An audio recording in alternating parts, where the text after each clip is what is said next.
August 17, 1943. 18,000 feet over the Solomon Islands. Lieutenant Richard Bong watched his wingman's P-38 Lightning spiral into the Pacific below. 3 Japanese Zeros had bounced them from above. Now Bong was alone.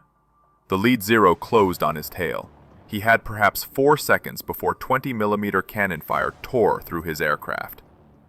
What happened next wasn't in any training manual. Bong rolled his P-38 completely inverted and yanked the stick forward. Instead of climbing away from the threat, his aircraft dove toward the ocean. But because he was upside down, he pulled away in a direction the Zero pilot never anticipated. Blood rushed to his head. His vision went red at the edges. The Pacific Ocean filled his canopy where the sky should have been. The Zero pilot, expecting Bong to climb, overshot. In those 3 seconds of confusion, Bong rolled upright below the Zero and pulled up hard. His .850 caliber machine guns raked the Zero's belly from a position no Japanese pilot had ever encountered. An American fighter attacking from below. The Zero disintegrated. By August 1943, American pilots in the Pacific faced a brutal reality. The Zero could outturn any American fighter. Japanese pilots exploited this advantage ruthlessly. Standard doctrine called for American fighters to use their superior speed and firepower. Dive, shoot, climb away. Never turn with a Zero. The numbers told a grim story. In the first year of Pacific air combat, the Zero maintained a kill ratio of nearly 3-to-1 against American fighters. The A6M Zero could turn inside a circle roughly 400 feet tighter than a P-38 at combat speeds. When an American pilot tried to dogfight, the Zero simply turned harder and positioned for the kill. Lieutenant Colonel Thomas Lynch documented the problem in his August 1943 after-action report. Our pilots maintain speed advantage but cannot engage in sustained combat.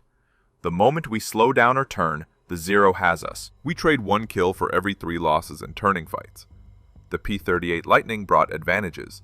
Twin Allison engines producing 2,600 horsepower combined, top speed of 414 miles per hour, .850 caliber machine guns, and 120mm cannon concentrated in the nose.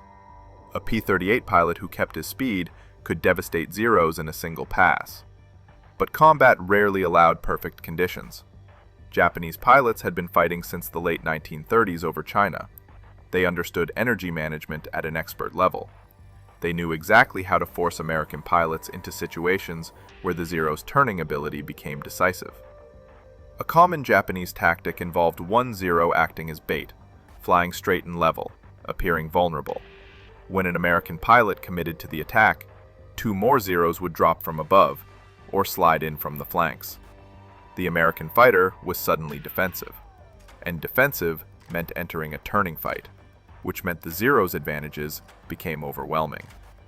What Bong stumbled onto that day over the Solomon Islands was something aviation medicine considered impossible. The maneuver involved rolling inverted and pulling through into a diving turn. In normal flight, pilots experience positive G-forces. Blood is pushed toward their feet. Vision narrows.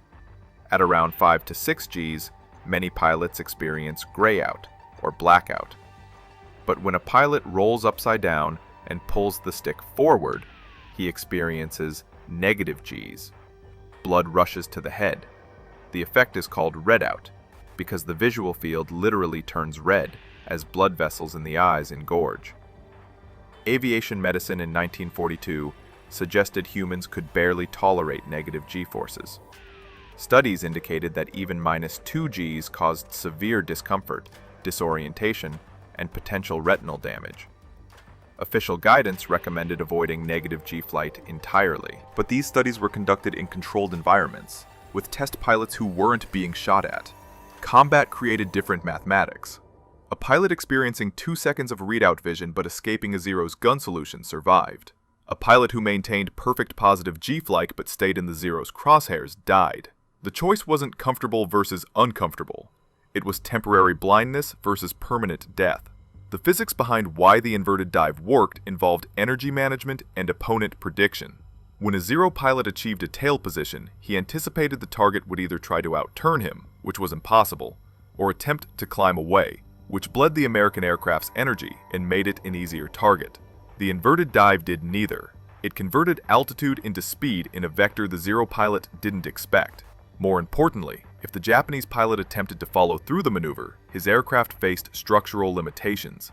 The Zero was stressed for positive G loads up to about 7 Gs, but its lighter construction made negative G flight particularly dangerous.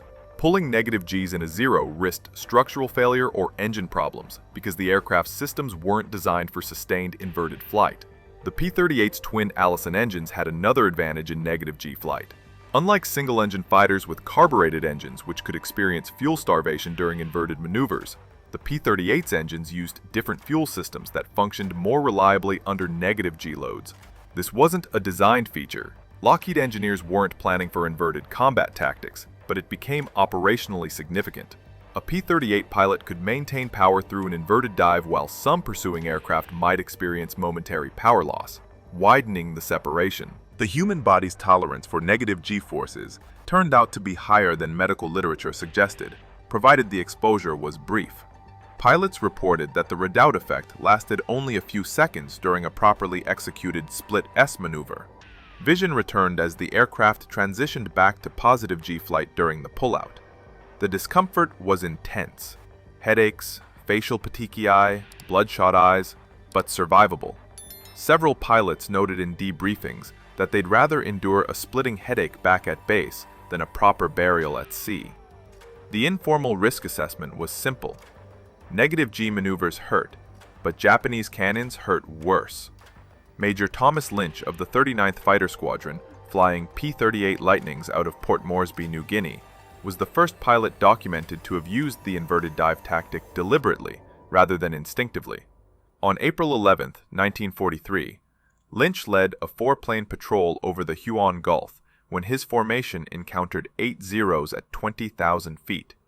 Instead of engaging in a traditional horizontal fight, Lynch immediately rolled inverted when the lead Zero closed on him. He pulled through into a steep dive, accelerated to over 400 miles per hour, then rolled level at 8,000 feet. The Zero pilot, attempting to follow, pulled out at 12,000 feet, either unwilling or unable to match Lynch's dive angle and speed. Lynch didn't just survive the encounter, he reversed the situation. After leveling out, he had both altitude separation and superior speed. He used that energy advantage to climb back up, this time approaching the now disorganized Japanese formation from below. The Zeros had lost their cohesion, chasing after what they thought were fleeing American fighters. Lynch shot down 2 Zeros in the ensuing engagement. His wingmen, following his example through the inverted dive, survived without losses. The after-action report noted the tactic but didn't emphasize it. Official doctrine still discouraged negative G maneuvers. What made Lynch's action significant was intentionality. Other pilots had rolled inverted under duress, survived, and chalked it up to luck. Lynch recognized it as a repeatable technique. Within a week, he was teaching the maneuver to other pilots in his squadron during informal briefings. The instruction was simple. If a Zero gets on your tail in a position where you can't shake him conventionally, roll inverted, pull through, dive hard, and use the speed to separate. Don't try to outturn him horizontally. Use the vertical dimension. The Zero owns the horizontal circle, but American fighters owned the vertical dive. By June 1943, the tactic had spread to other P-38 units operating out of Guadalcanal and the Russell Islands. Pilots shared the technique during ready room discussions and inter-squadron debriefings. It remained largely unofficial. Not prohibited, but not endorsed in formal tactical directives either. Squadron leaders recognized its effectiveness, but hesitated to put it in writing. The concern was partly liability. If a pilot was killed attempting the maneuver, questions would arise about who authorized teaching a tactic that contradicted established training. So it spread through word of mouth. Experienced pilots showing newer arrivals how to execute it without documenting the instruction. Flight Surgeon Captain James Moorhead, stationed at Henderson Field on Guadalcanal, began documenting the physical effects of negative G maneuvers in July 1943. His medical reports, which remained classified until 1947, provided the first systematic analysis of what pilots were actually experiencing. Moorhead examined 17 pilots who had executed inverted dives during combat between May and August 1943. Every pilot reported the same visual phenomenon. Vision went red within 1 to 2 seconds of pulling negative Gs. The redness started at the periphery and moved inward. For most pilots, central vision remained functional for 3 to 5 seconds during the maneuver, enough time to maintain aircraft control and execute the escape. After landing, pilots exhibited predictable physical symptoms. Petechiae, tiny red dots caused by broken capillaries, appeared on their faces, particularly around the eyes and across the forehead. Severe headaches lasting several hours. Bloodshot eyes from increased ocular pressure. One pilot reported temporary double vision that resolved after approximately 6 hours. Moorhead's most significant finding was that repeated exposure didn't cause cumulative damage. Pilots who executed the maneuver multiple times showed the same symptoms each time, but no worsening effects. The human cardiovascular system adapted to brief negative G exposure better than medical theory predicted. The key word was brief. Sustained negative G flight of more than 10 seconds did cause more serious problems, including potential retinal detachment. But combat maneuvers rarely required more than 3 to 5 seconds of inverted flight. The medical data provided unofficial validation for what pilots already knew from experience. The maneuver hurt, but it wouldn't kill them. Japanese cannon fire would. By September 1943, the inverted dive had become standard procedure in several P-38 squadrons, though still not officially documented in training materials. The tactical situation in the Pacific was changing. American production had begun overwhelming Japanese numbers. More P-38's arrived monthly. Pilot training improved. The Zeros, which had seemed invincible in 1942, now faced opponents who understood their strengths and limitations. Japanese pilots noticed the change. Saburo Sakai, one of Japan's highest-scoring aces, wrote in his post-war memoir about encountering American pilots who used vertical maneuvers that seemed suicidal, but proved effective. The Lightning pilots stopped trying to turn with us. Instead, they would roll inverted and dive away at speeds we could not match. When we pursued, they would reverse and attack from below, a position we never expected. The psychological impact was significant. Zero pilots had dominated the Pacific Air War through superior turning ability. American pilots who refused to engage in turning fights negated that advantage. The inverted dive was particularly frustrating because it converted what should have been a kill position into a neutral situation, or worse, reversed the advantage entirely. Lieutenant Robert Westbrook of the 475th Fighter Group recorded an engagement on November 8, 1943 that demonstrated the tactic's effectiveness. His 4-plane P-38 patrol encountered 9 Zeros over Rabaul at 14,000 feet. The Zeros had the altitude advantage and dove on the American formation. Instead of breaking left or right into a horizontal turn, all 4 P-38 pilots rolled inverted simultaneously and pulled through into steep dives. The Zero formation, expecting a turning fight, overshot.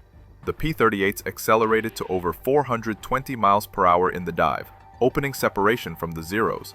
At 6,000 feet, the American pilots pulled out, reformed, and climbed back into the fight with both speed and positional advantage.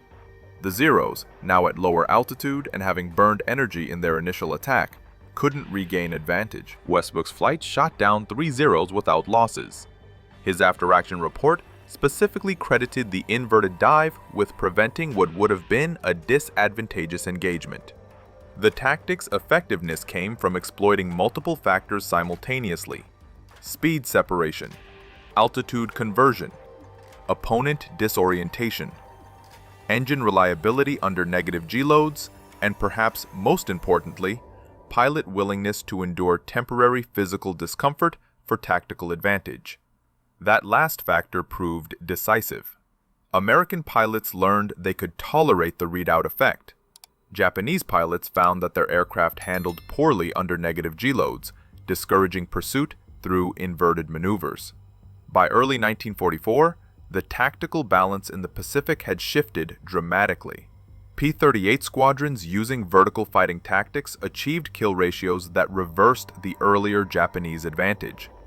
The 475th Fighter Group, which fully adopted the inverted dive technique by December 1943, recorded a kill ratio of 5-to-1 in their favor over the first quarter of 1944. Other squadrons reported similar improvements. The 5th Air Force in the Southwest Pacific began incorporating vertical maneuvers into official tactical guidance in March 1944, nearly a year after pilots had started using them in combat. The delay reflected institutional caution about endorsing techniques that contradicted established doctrine and medical advice, but combat results made the case undeniable. Training materials began including sections on negative G flight, though the language remained cautious. Pilots were instructed that inverted maneuvers should be used only when facing imminent threat with no other escape option. The guidance emphasized brief duration, proper technique, and awareness of physical effects. It was permission without encouragement. Use this if you must, but we're not recommending it. Pilots interpreted the guidance differently. If the tactic worked and command wouldn't prohibit it, that was authorization enough. By mid-1944, every P-38 pilot in the Pacific knew how to execute an inverted dive.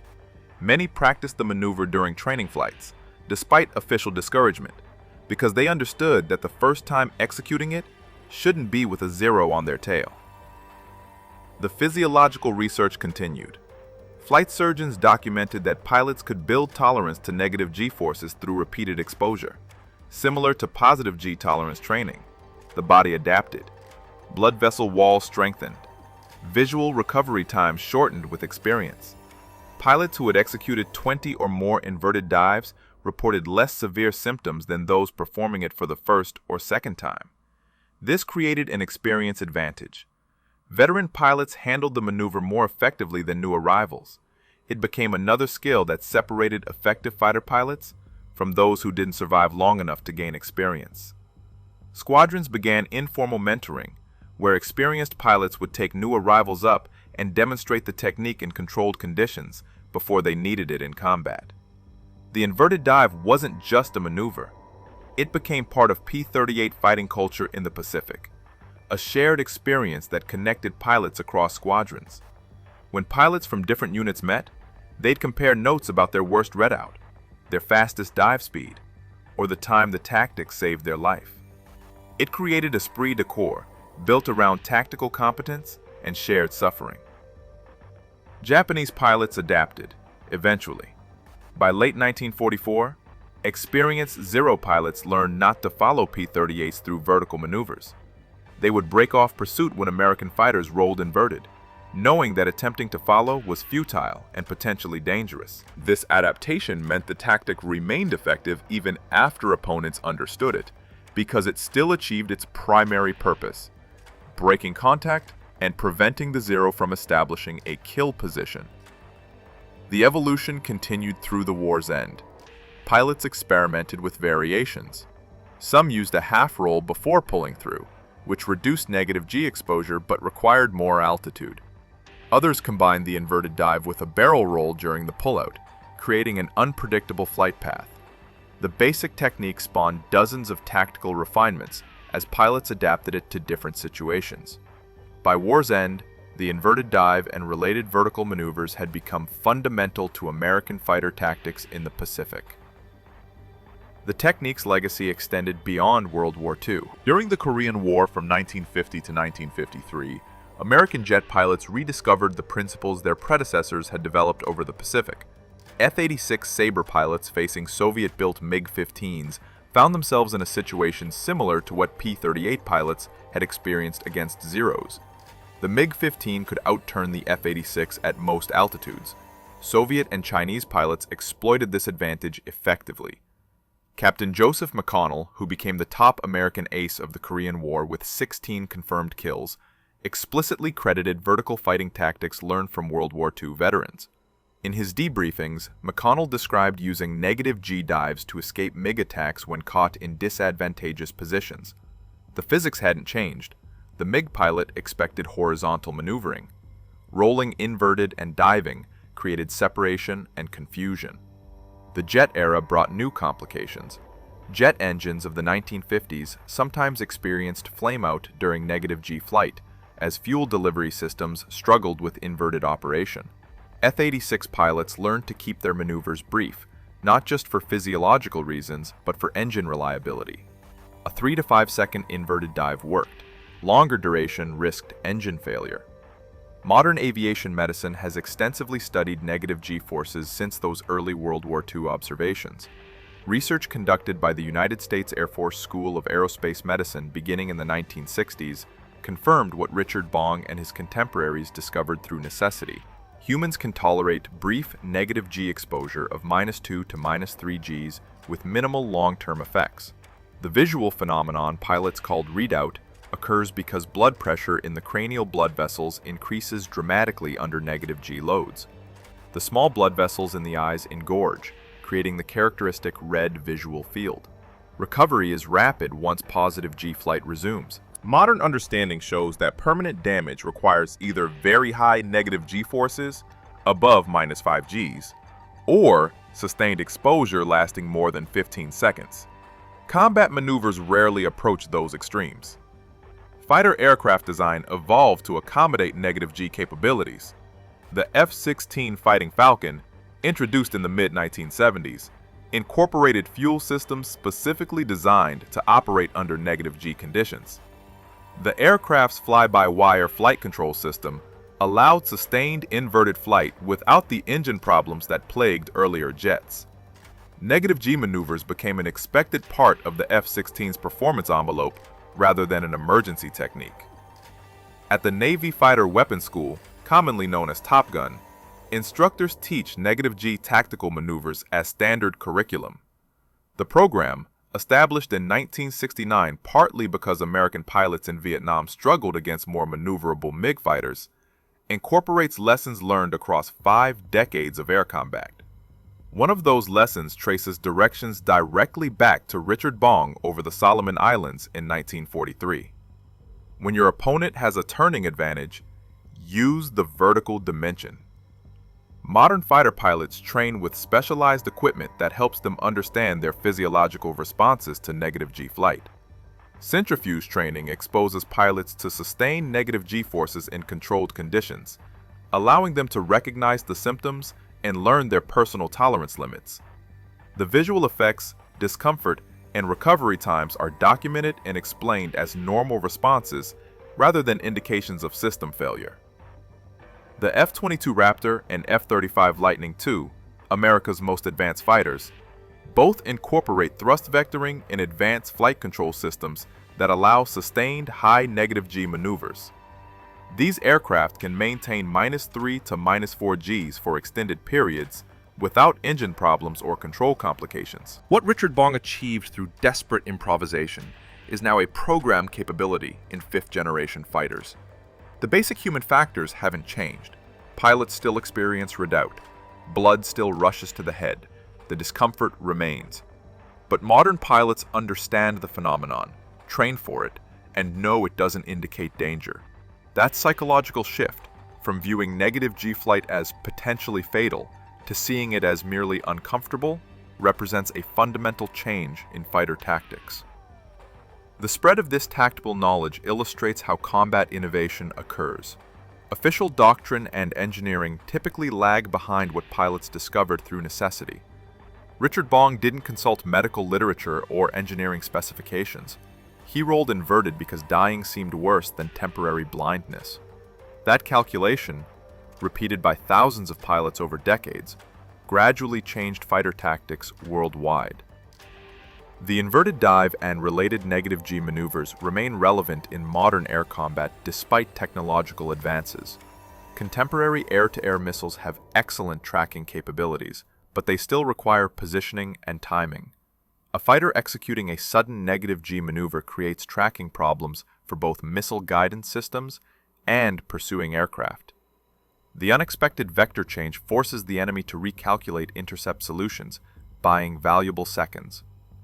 During Operation Desert Storm in 1991, coalition pilots reported using negative G brakes to evade Iraqi surface-to-air missiles and air-to-air threats. The tactic's effectiveness persisted even against more advanced weapon systems. Physics and human reaction time don't change with technology. An opponent expects certain maneuvers based on common tactical doctrine. When a pilot does something outside that expectation, it creates decision paralysis, even if only for a few seconds. Those seconds matter. In air combat, a 2-second advantage in positioning can determine survival. Richard Bong understood that in 1943. Modern pilots with heads-up displays, helmet-mounted sights, and beyond visual range missiles face the same fundamental equation. Survive the next few seconds, then use that survival to reverse the situation. The medical research continues. Studies conducted through the 2010s examined how modern G-suits and flight equipment affect negative G tolerance. Standard G-suits, designed to prevent blood from pooling in the legs during positive G maneuvers, don't help much during negative G flight.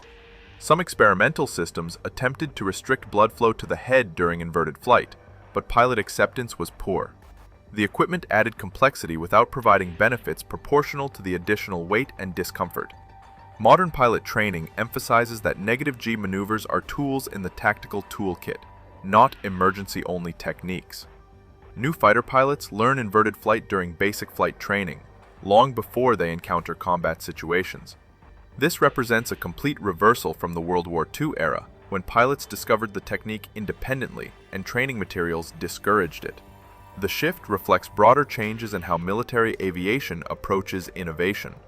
The modern process includes structured testing, medical research, and official incorporation of new tactics into training programs. But combat still produces innovations faster than institutional processes can validate them. Iraq and Afghanistan saw pilots develop new tactics for close air support and urban combat that weren't in any manual, but proved effective in actual operations. The pattern repeats. Pilots facing life-or-death situations innovate. Survivors share what worked.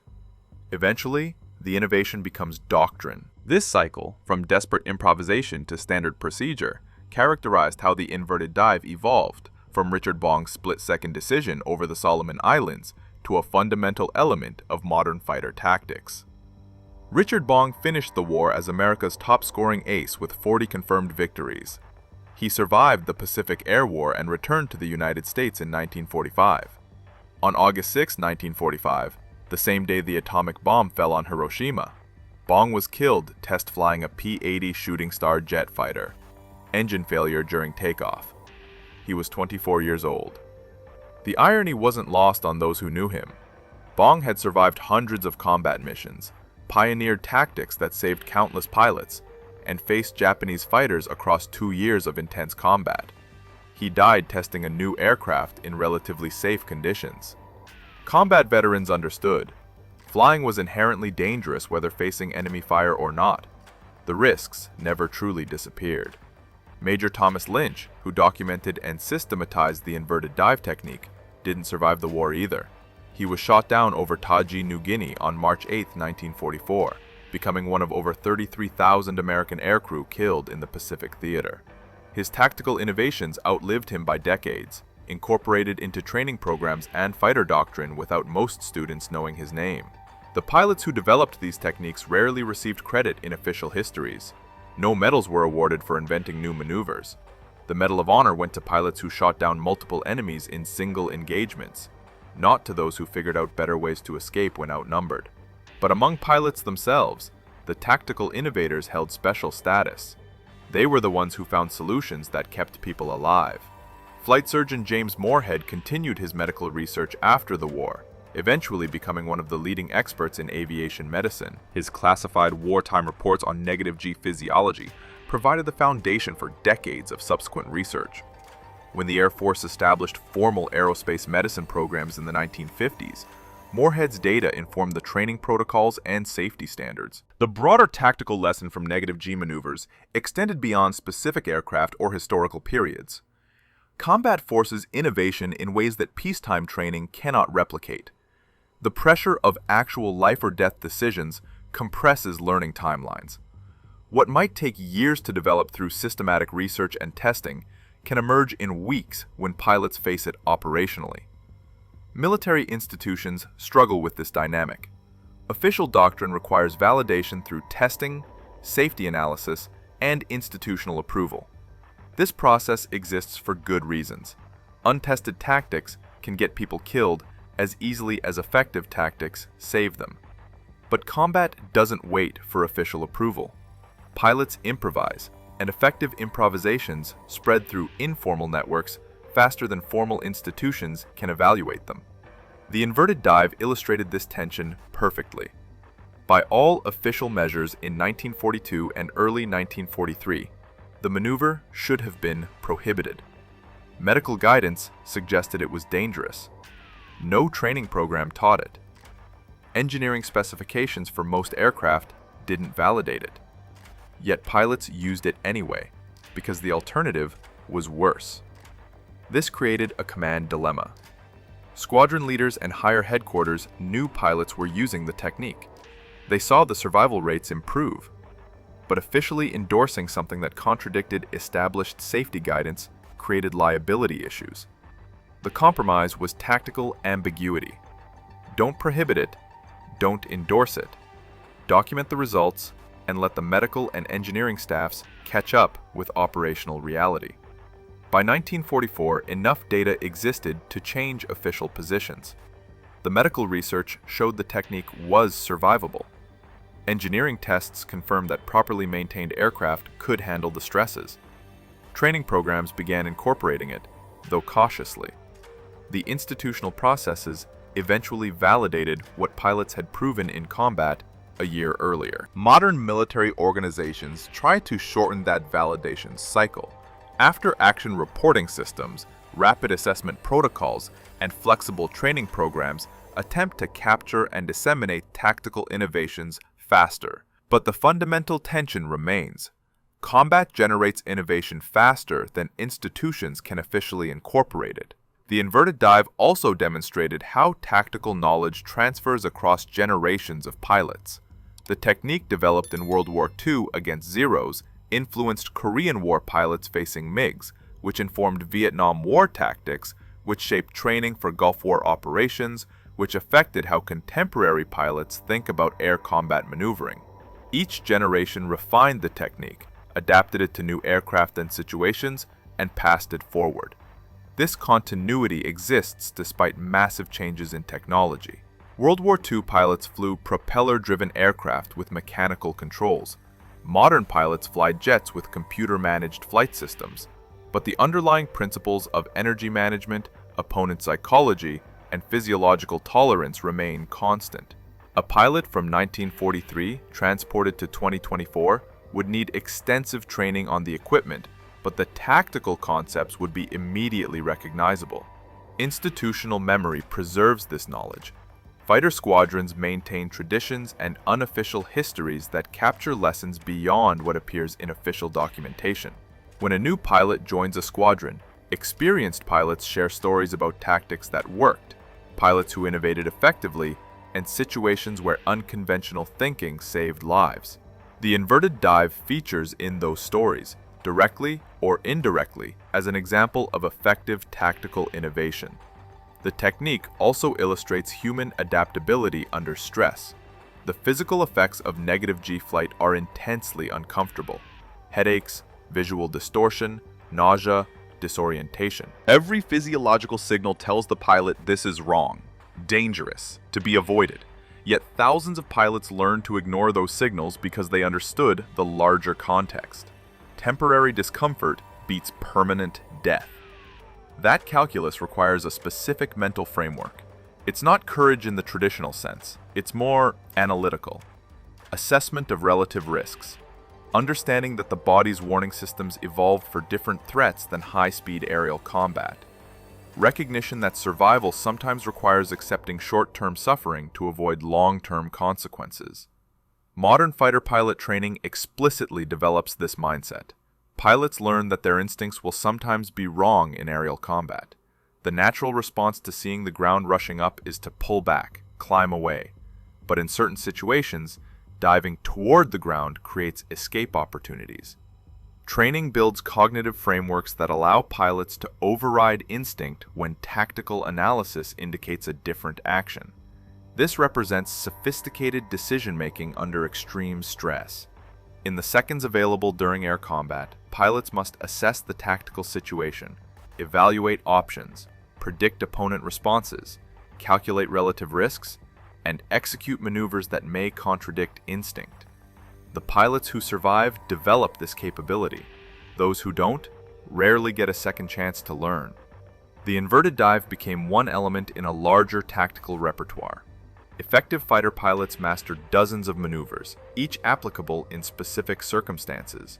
They learned to recognize which situation called for which response, often at speeds where conscious deliberation wasn't possible. The knowledge had to become almost automatic. See this threat pattern? Execute that maneuver sequence. Adjust based on result.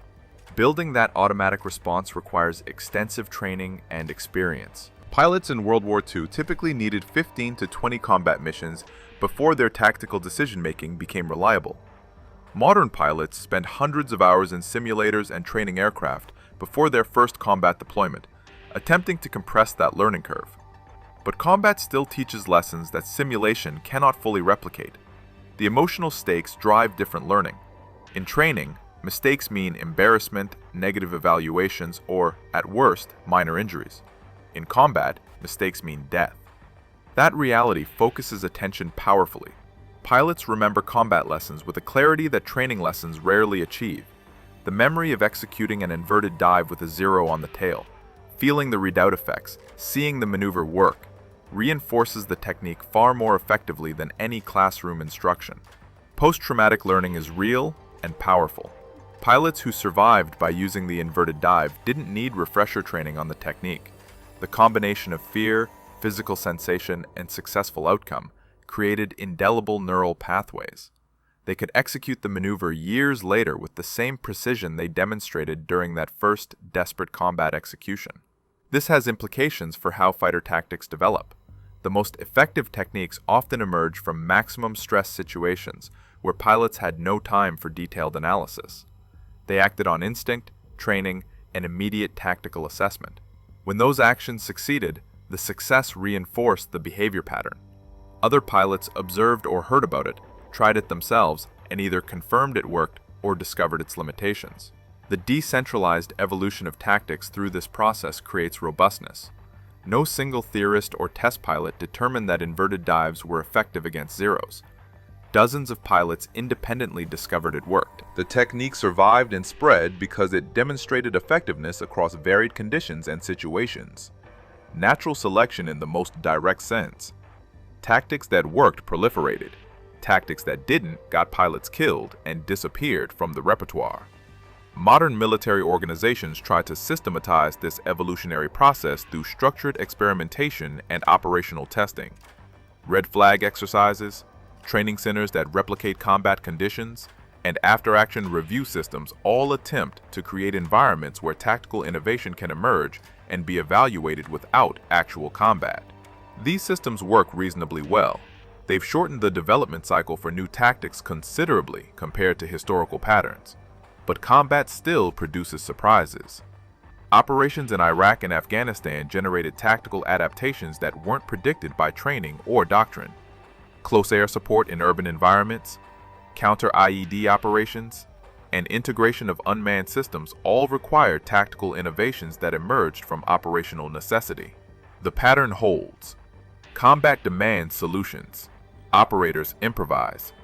Effective improvisations spread. Eventually, institutions incorporate them into doctrine. The inverted dive occupies a special place in this history because it represents one of the earliest systematically documented examples of combat-driven tactical innovation. The World War II military, particularly the Army Air Forces, developed relatively sophisticated systems for capturing and disseminating tactical lessons. After-action reports, technical bulletins, and training updates spread information across theaters faster than in previous wars. This allowed the inverted dive technique to proliferate through Pacific Theater P-38 squadrons within months of its initial development.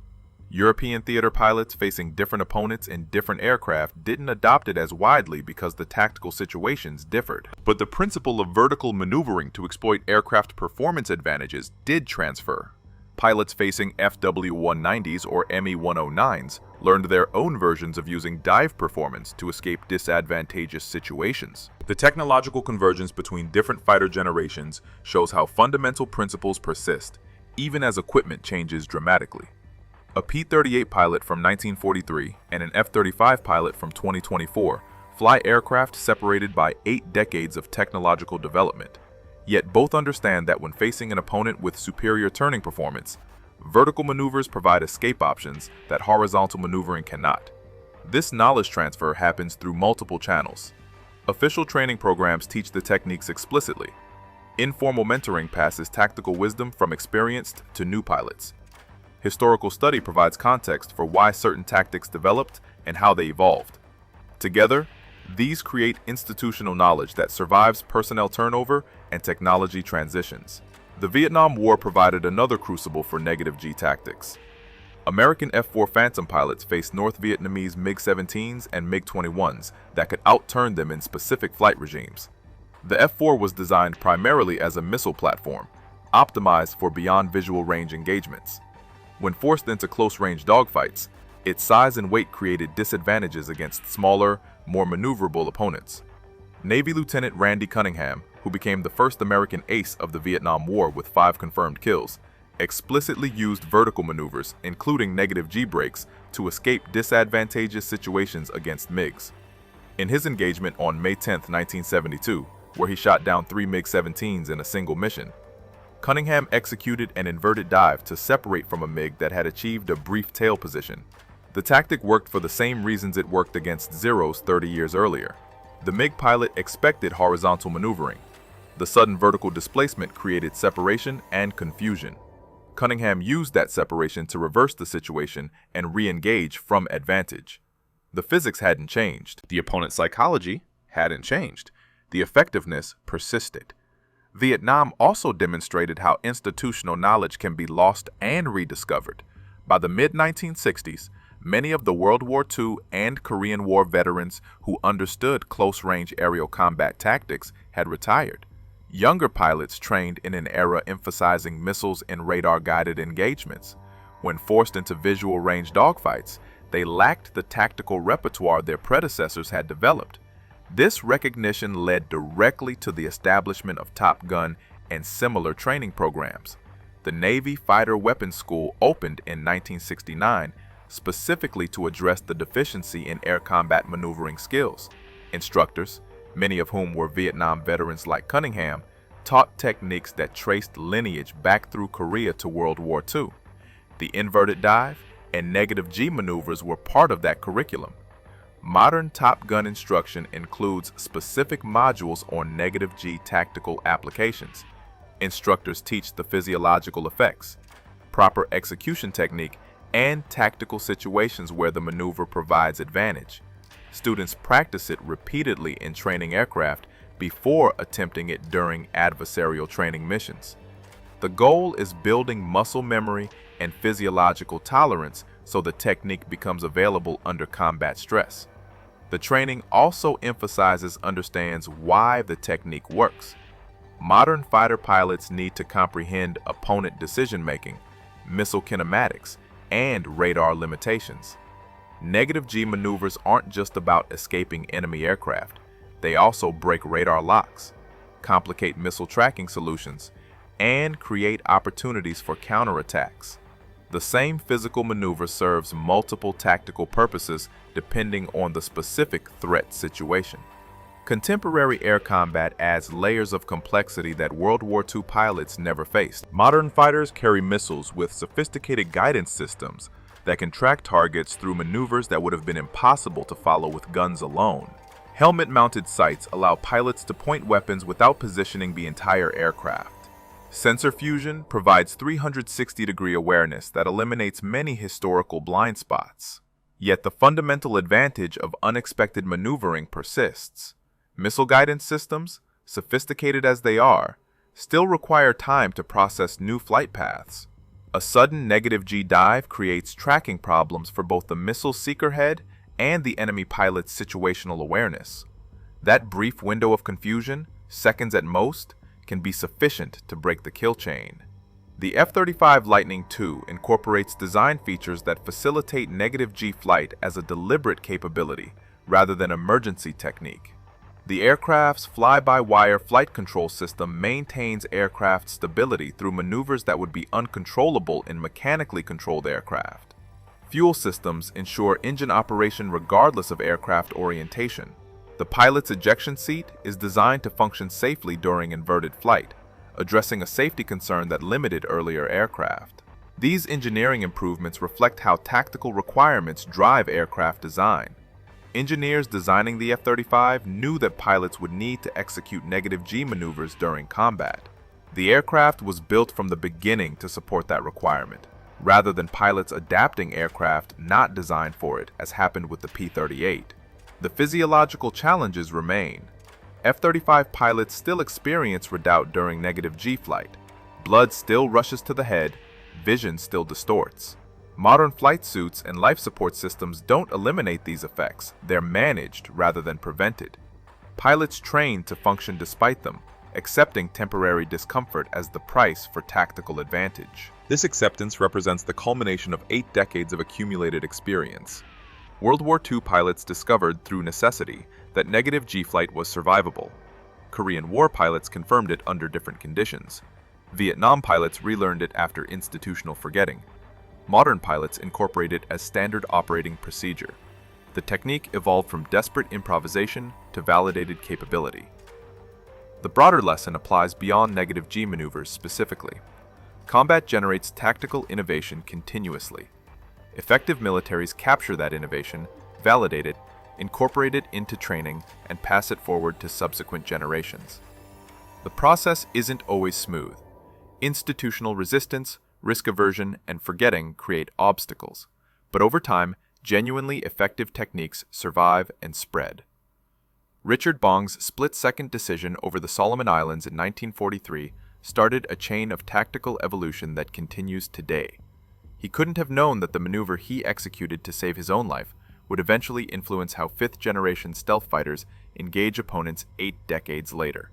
Yet that connection exists, directly and documentably, through the continuity of fighter pilot culture and institutional knowledge. Military historians often focus on equipment, strategy, and operational decisions made by senior leadership. These factors matter enormously, but tactical innovation at the operational level, generated by individuals facing immediate life or death decisions, shapes how wars are fought as much as any high-level strategy. The pilots who figure out what actually works in combat and survive to share that knowledge create effects that ripple forward through generations. The story of the inverted dive illustrates this dynamic perfectly. No admiral or general ordered its development. No engineering team designed aircraft specifically to support it, at least not initially. It emerged from combat necessity, proved effective through repeated use, spread through informal networks, eventually gained official recognition, and ultimately became foundational to modern fighter tactics. That progression, from battlefield improvisation to doctrinal standard, represents how military organizations actually learn and adapt. Official processes matter, but combat reality drives the evolution. Pilots facing Zeros in 1943 and pilots facing advanced threats today share fundamental challenges. Physical limitations, opponent capabilities, the need to survive and complete the mission. The solutions they develop reflect those constraints more than any specific technology or doctrine. The human element remains central. Fighter combat is ultimately decided by pilots making split-second decisions under extreme stress. Technology provides capabilities. Training builds skills. Tactics guide actions. But in the critical moment, the individual pilot must assess the situation, select the appropriate response, and execute it effectively. That human decision-making process connects Richard Bong and his P-38 to a contemporary F-35 pilot, despite all the technological changes between their eras. The inverted dive, as a specific technique, may eventually become obsolete. Future aircraft might maneuver in ways that make the distinction between positive and negative G flight irrelevant. Autonomous systems might handle aerial combat without human pilots experiencing physiological effects. The specific tactic isn't eternal, but the principle endures. When your opponent has an advantage in one dimension, shift to a dimension where you have advantage. When the enemy expects one type of maneuver, execute something unexpected. When temporary discomfort provides tactical benefit, accept the discomfort. These principles applied in 1943, in Korea, in Vietnam, in the Gulf Wars, and they'll apply in future conflicts regardless of technology. If this story moved you, we'd be honored if you'd like this video. Please tell us where you're watching from, your country and city. Did you know someone who served in the Pacific, Korea, or Vietnam? Perhaps a father, grandfather, or uncle who flew fighters? Share your memories below. These stories connect us across generations. The pilots who pioneered these tactics couldn't have imagined we'd still be discussing their innovations 80 years later. But their courage, ingenuity, and willingness to push beyond accepted limitations created knowledge that saves lives today. Thank you for watching. Thank you for remembering. These stories must not be forgotten.